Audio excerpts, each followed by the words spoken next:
Hello everyone, in this video I'm going to be discussing seed storage.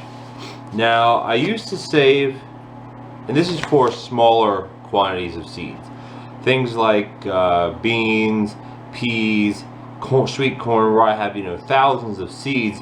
Those I keep in the original packaging, which are paper or like a thin cardboard type container. However, I used to save all my other types of seeds in these things. These are just like those padded envelopes. I think you can get like 2 or 3 for $1 at the dollar store, $1.50, whatever. And I used to keep all the seeds in their original seed packet. This one here just happens to be tomato seed from Johnny's, which is a supplier that I use quite often. So I used to keep them in here. And then I used to keep them in things like this, and I'd have one that says tomatoes, one that says peppers, one that says squash, pumpkins, greens, lettuces, zucchini, etc. And it worked fine, except then I had to then go into these packets every time I wanted to see how many seeds of something I had.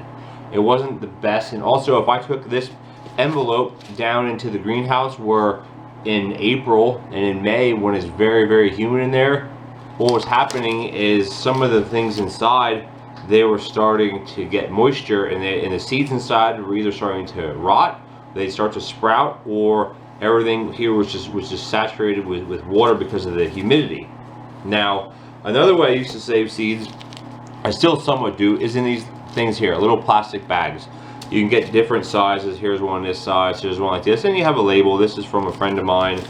But in any case, I had them always stored in something like this. Well, this year, as you see in front of you, I obviously upgraded quite a bit.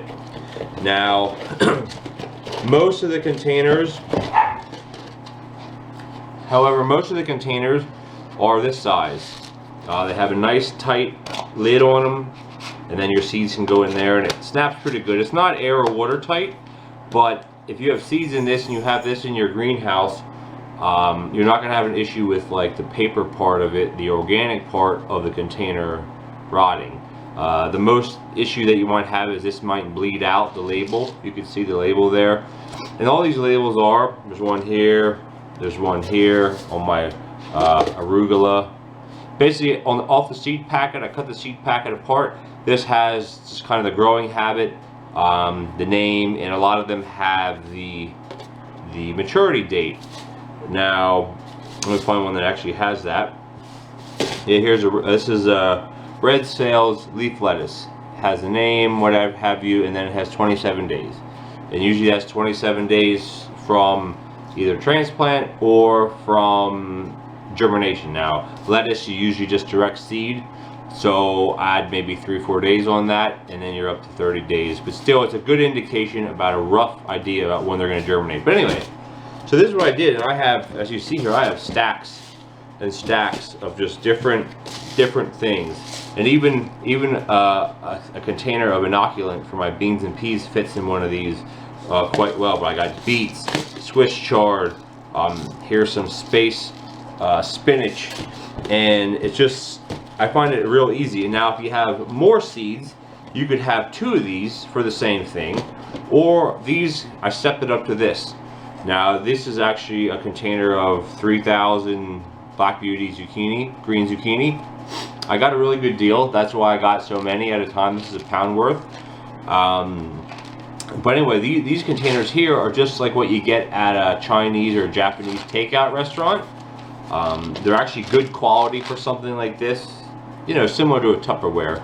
But again, clear top, the sides are black, which is fine. The clear top, you can put a label on it.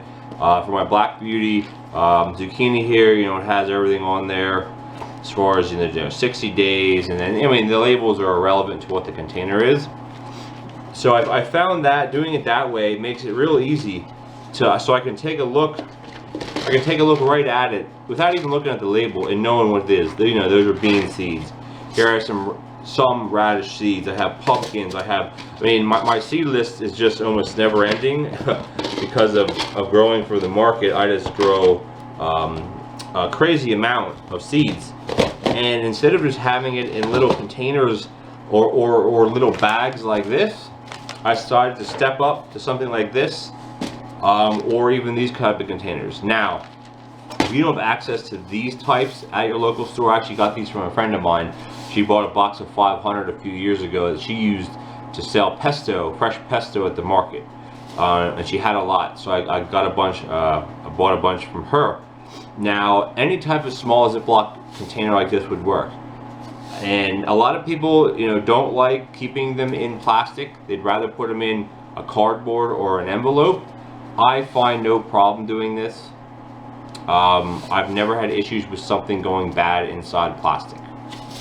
So, and as you can see, this is my big tub, and this just holds, as I said, my small quantities of seed. I still have, you know, beans, peas, etc., and those are, you know, 5 or 6 pound bags. So I'm not going to end up putting them in something like this because I'll go through them so fast. But yeah, that's basically it. If you look there, that, you know, this is a full big tote full here. If you can see that, all right, full of seeds.